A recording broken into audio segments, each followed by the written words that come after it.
final reading just a few minutes ago. The lower chamber vowed to forward a copy of it to the Senate before the end of the month. House lawmakers are scrambling to pass the 2021 budget on the last day of special session called by President Duterte. Appropriations Chairperson Eric Yap said the earliest time the lower chamber can transmit their approved version of the budget is November 2. Yap noted, however, that they will try their best to pass it earlier to meet Speaker Lord Alan Velasco's October 28 commitment to Senate President Tito Soto. Siyempre, hindi ko pwede pahiya yung speaker ko. It will be October 28. But hindi siya yung hard copy. Kung ano yung sinapit namin sa FPO, yun yung ibibigay namin sa kanya, which is yung print lang, sa white paper lang. Budget proposals of at least 37 agencies have already hurdled the plenary. Deliberations on the funding of the National Defense and Interior Departments were swiftly terminated as their requests have already been exhaustively discussed. Meanwhile, Senior Deputy Speaker Doy Leachon refuted claims that former Congressman Rolando Andaya has been actively participating in the hearings. In a statement, Camarines Sur Solon Elrey Villafuerte alleged that the Velasco-led House is making last-minute illegal insertions. Andaya was the appropriations chairperson of then-Speaker Gloria Arroyo when the 2019 budget underwent impasse due to questionable insertions. Gusto kong pabulaanan yon na siya ay working on the budget. Malinaw naman. Even the small committees can probably attest to that na walang hands si former Congressman or former Secretary Nonoy Andaya. Lawmakers may be pressed for some issues, but they made sure that the budget of key agencies amid the pandemic will be scrutinized. House lawmakers all agreed to augment the budget of the DOH. Robbie, again, voting 257-6-0, the House of Representatives was able to pass the 4.5 trillion proposed budget for next year on third and final reading just a few minutes ago. Minority lawmakers earlier raised a number of allocations that could be realigned for COVID-19 response. For now, we can expect major changes, especially in the budget of the different agencies that will be tackled in the small committees next week. House Appropriations Chairman Eric Yap, meanwhile, clarified that only a soft copy will be transmitted to the Senate by October 28. Robbie? Maraming salamat, Ria Fernandez, reporting live from the Batasan. Their counterparts in the Senate are counting on the lower chamber's promise that the 2021 budget will be transmitted to them by November 2. Senate President Tito Soto said Speaker Lord Alan Velasco committed to facilitate the transmittal of the 4.5 trillion peso spending plan by October 28.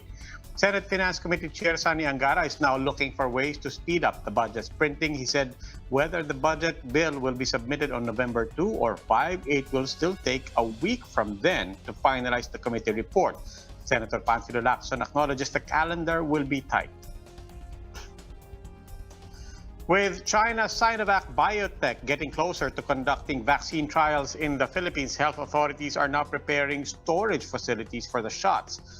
The Philippine General Hospital, together with 11 other medical facilities, will be taking part in the Solidarity trials. So far, 100 participants have been committed to the test, but that could be expanded to the Health Department. The Science Department said there are enough storage facilities for the shots that will be used in the trial, but it's a different story should mass vaccination be approved. Our hospitals have storage facilities for this, for the vaccine trials. And if there will be vaccines that are using new technology platforms that may require colder temperatures, we have made provisions in the 89 million budget. While there is supposedly enough wherewithal for storage facilities, a lawmaker is questioning if the DOH 2021 budget would be enough to cover the vaccination of 20 million Filipinos, as promised by President Rodrigo Duterte. During the DOH budget hearing, Marikina Congresswoman Stella Kimbo said the agency was only given 13 billion pesos, 2.5 billion of which will go to COVID-19 vaccines. Kimbo calculated that if a vaccine costs 600 pesos, only 3.9 million individuals can be inoculated. Ito ba ay sapat na? Considering that under Bayanihan 1, we spent about 51.6 billion pesos. And under Bayanihan 2, there is another 30.5 billion pesos authorized for COVID health response. In other words po, Mr. Speaker, para sa 2020 alone, total spend...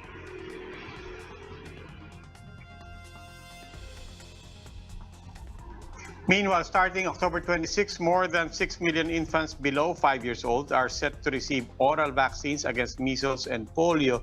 The nationwide program is worth 11 million pesos. The DOH says it had already distributed 1 million personal protective equipment to vaccinators across the country. Former PhilHealth Chief Ricardo Morales is on the move to clear his name from corruption allegations that hound the state health insurer. The agency he left behind, however, has yet to pay its obligations to the Philippine Red Cross. Marian Enriquez with the full story. Resigned PhilHealth Chief Ricardo Morales filed a cyber-libel complaint against whistleblower and former anti-fraud legal officer Thorson Montes Keith. Keith blew the whistle on PhilHealth executives for supposedly being part of a mafia that allegedly pocketed about 15 billion pesos from the state-run health insurer. Morales remained firm, denying Keith's allegations. Nakadamage sa aking reputation at nagsuffer ang aking pamilya. Kasama na rin ang aking mga co-workers sa PhilHealth at na-damage din ang reputation ng PhilHealth, lalo na ngayon sa panahon ng pandemic.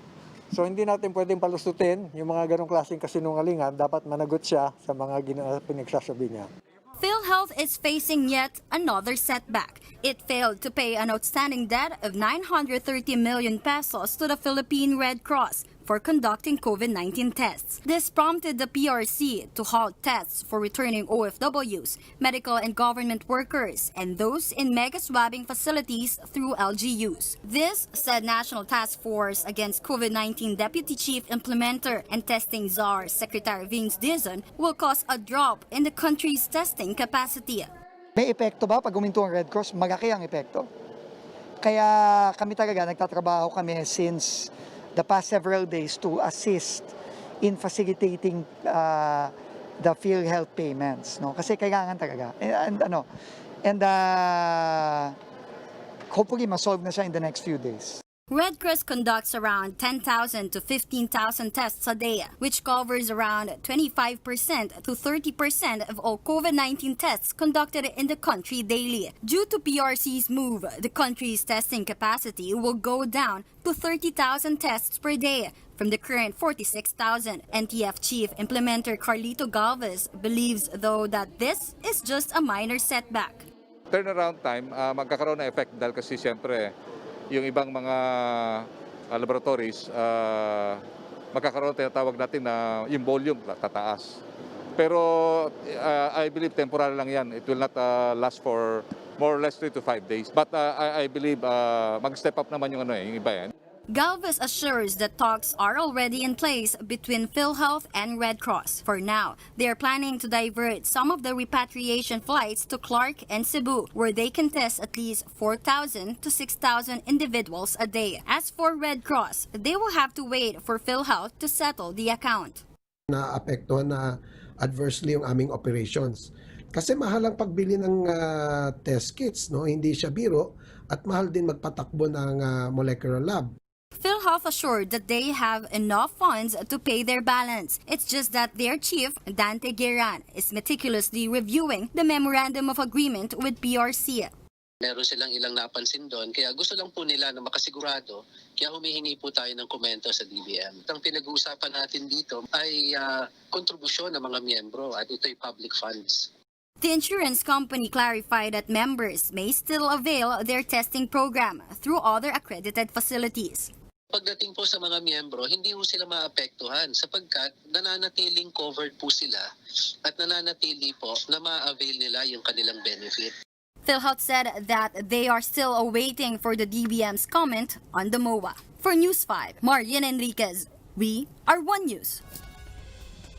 We'll go for a quick break. When the big story returns, dozens of uniformed personnel guarded the child's funeral today. Let's take a look at the controversial road to Baby River's burial.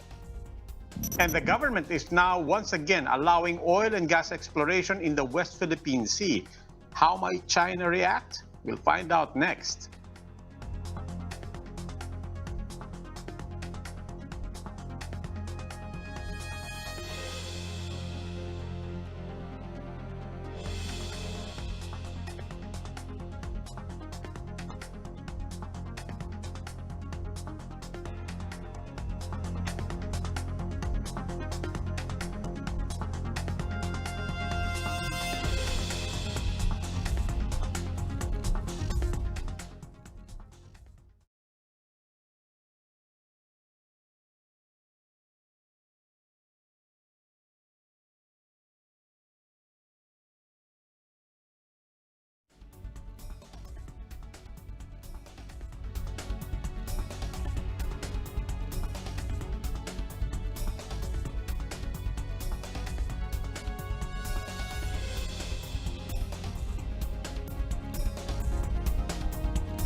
You're still watching The Big Story. I'm Robbie Alampay.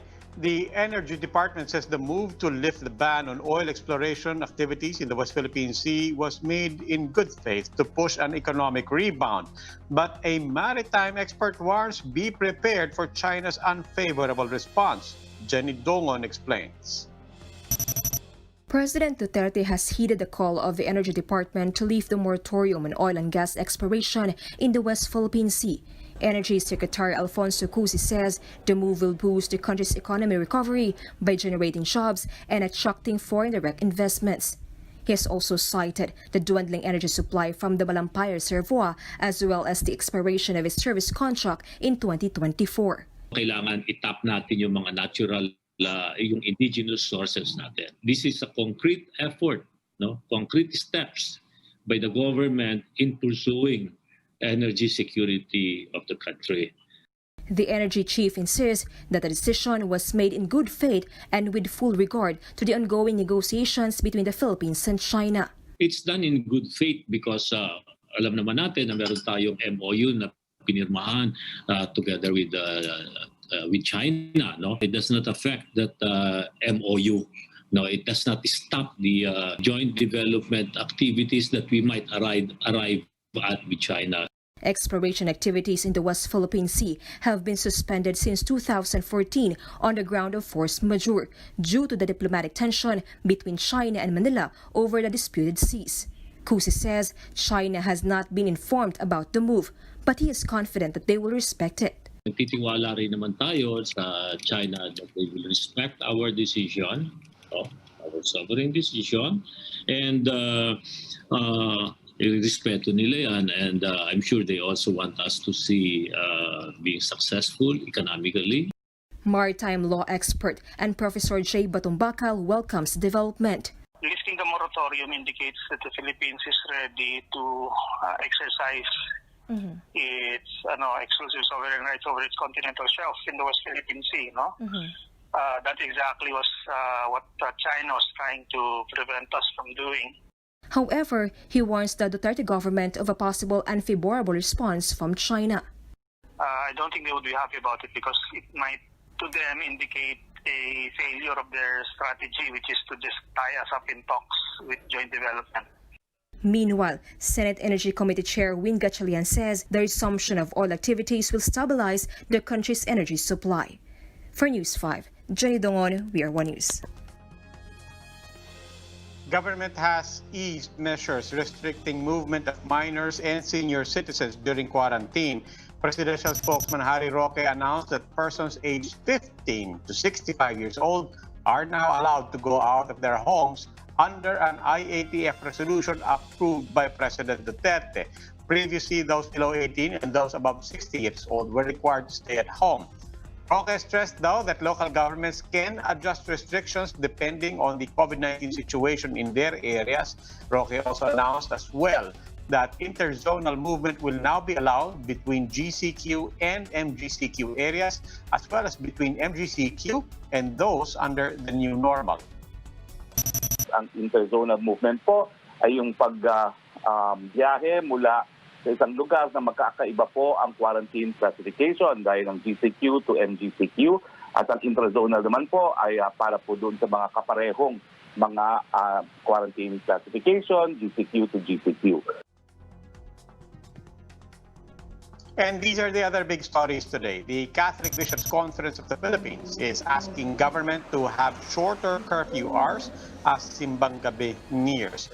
In an interview on Agenda, CBGP's Father Jerome Siciliano suggested that curfew hours be adjusted only up to 4 a.m. for the conduct of masses. Current curfew hours are from 10 p.m. to 5 a.m.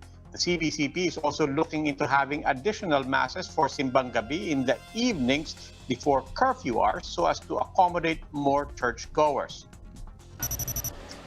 As the holiday season nears, the Bureau of Customs is reminding that only qualified Filipino expats can send duty-free balikbayan boxes 3 times a year as long as they do not exceed 150,000 pesos. The Bureau of Customs will likewise ease rules on the shipment of gadgets, especially those which will be used for online classes. The agency also now has a balikbayan box tracker on its website. Senator Risa Ontiveros is condemning the Quezon City Police filing of charges against a woman who attempted to commit suicide last week. Ontiveros noted the millions of Filipinos suffering mental health illnesses which should warrant medical attention, not arrest. Ontiveros said this was not the first time the police failed to respond properly, citing the case of Winston Cargos, the ex-military man who was shot by police in an encounter in Quezon City. Senator, who authored the mental health law, urged the PNP to improve its training, especially in dealing with sensitive cases involving those with mental health problems. Baby River, the daughter of political prisoner Reyna May Nasino, was finally laid to rest earlier this afternoon, but there was unrest for the most part of the ceremony as tensions flared between mourners and a battalion of policemen. Marlene Alcaide shows us what happened in this report. Political prisoner Reyna May Nasino's family and supporters arrived early in Pandacan, Manila to attend the final wake of her daughter River. The 3-month-old River will be buried hours later at the Manila North Cemetery. At 10 a.m., a final mass and blessing was given to River. But around 11 a.m., her remains are still inside the funeral home, which was swarming with police inside and out. SWAT team was even present.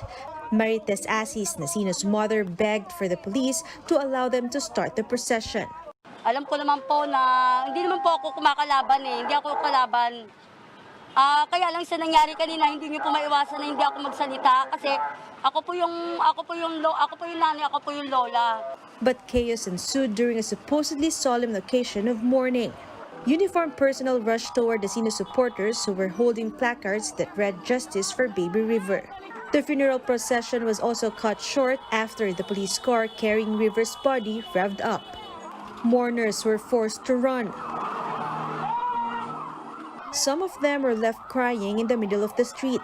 A relative even passed out. Kanina parang na-trauma ako talaga Yung anak kong isa hinimatay dahil sa paghahabol nga sa sasakyan. Ang gusto ko lang magkita sila mag-ina, ilibing, naging maayos naman ang pagkikita, pero yung kanina, nauntog pa ako sa karo. At the Manila North Cemetery, Nasino, clad in PPE and in handcuffs, spent time with her daughter for the last time. She was surrounded by the police, watching her every move. Nasino supporters meanwhile staged a demonstration in front of the cemetery after being barred entry. At 4 p.m., Nasino was brought back to her detention cell at the Manila City Jail female dormitory. Asis was so disappointed with how the authorities who are meant to serve and protect handled the event. Nawalan ako ng karapatan na yung dalamhati na nararamdaman ko. Galit na galit pa ako kasi hindi ko malalabigyan ng magandang lakad ang apo ko. Hindi niya napatugtog yung tugtog na gusto niya. Her lawyers vowed to not let what had transpired pass. They will file necessary cases against the BJMP for the commotion that erupted during River's funeral. Nakita ko po, nakiusap ako ng maayos doon sa BJMP kanina. Kung maaari lang, tanggalin yung mga poses ni Ina. But up to the last minute, wala silang mga puso. Kaya hindi ito yung pinag-usapan namin sa korte. Hindi ito yung nilalaman ng court order. Wala sa court order ang nagsasabi na bastusin nila yung lamay ng bata. But the Interior Department claimed that it was Nasino's camp that started the commotion, saying they were verbally abusing the police. For News 5, Marlene Alcaide, we are One News. Let's pause for a quick break. When the big story returns, the Labor Department is trying to figure out how to possibly subsidize 13th month pay for all workers. No insults and mudslinging this time, but that's because both U.S. presidential hopefuls held different town hall events instead. The details next.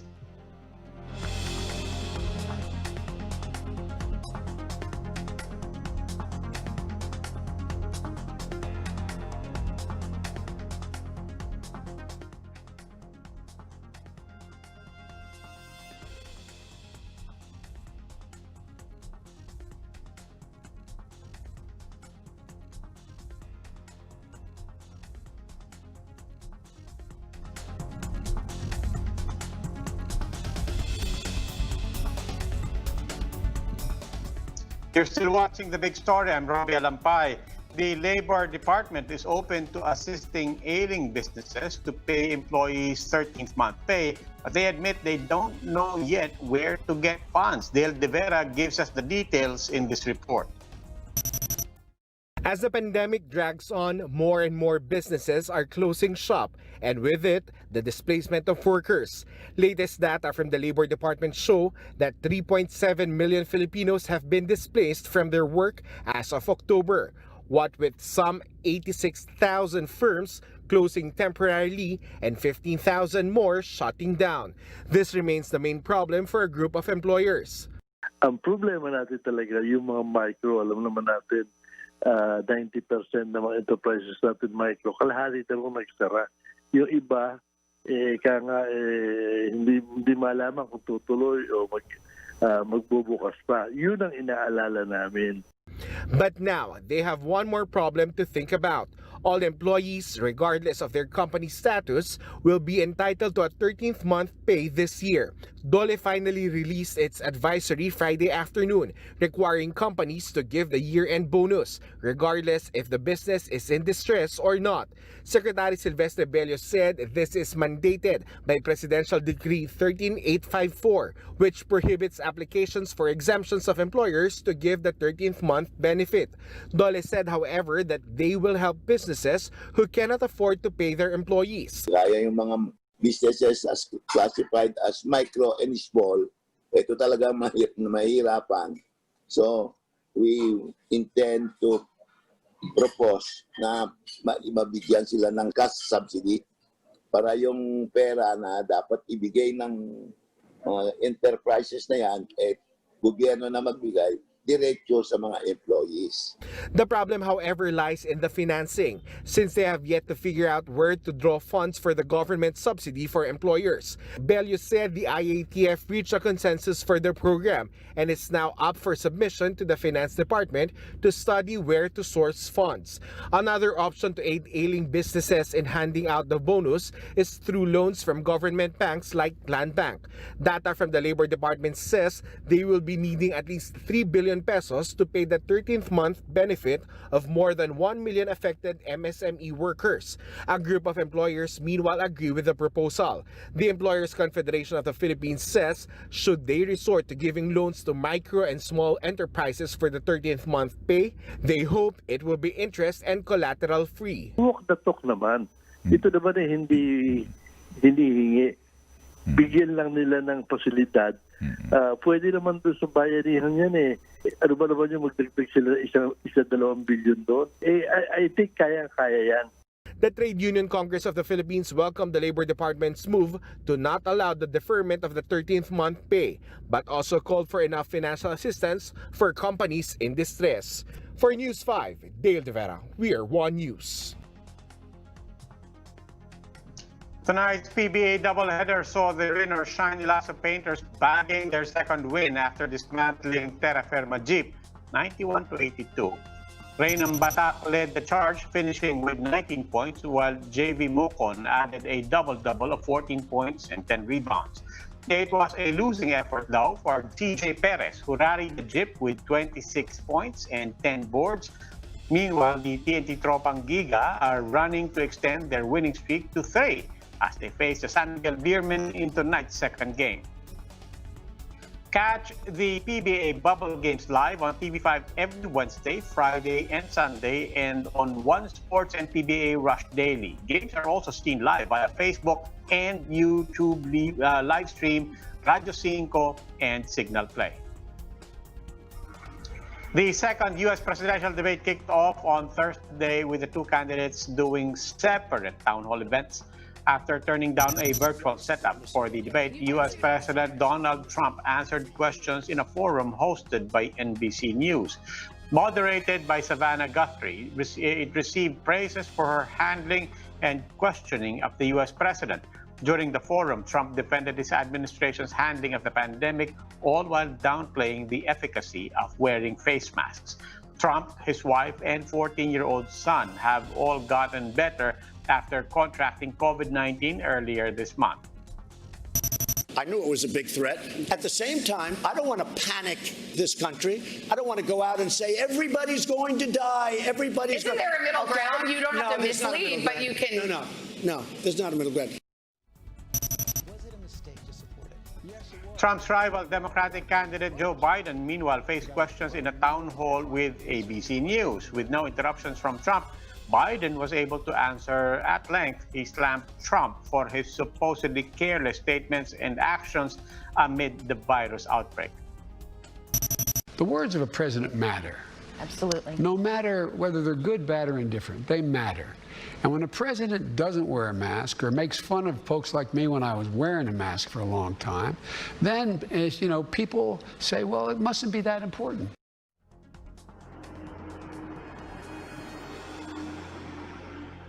Captive dolphins in theme parks could soon be a thing of the past. A robot dolphin has joined a group of swimmers in California, and onlookers could not tell the difference. Hyper-realistic dolphins like this are expected to make their way to marine parks in China to replace live captured dolphins. Engineering company Edge Innovations is behind the robot dolphin, which sells for $3 to $5 million US. The company was also responsible for the lifelike animatronics used in Hollywood blockbusters like Free Willy and Deep Blue Sea. They hope that similar remote-controlled marine creatures could replace captive animals in theme parks someday. And that wraps up today's big story. Catch us again on Monday at 8 p.m. on Signal Channels 8 and 250. Please like our Facebook page, One News. For more in-depth analysis, visit our webpage, onenews.ph. I'm Robbie Alampay. We are One News. Good evening.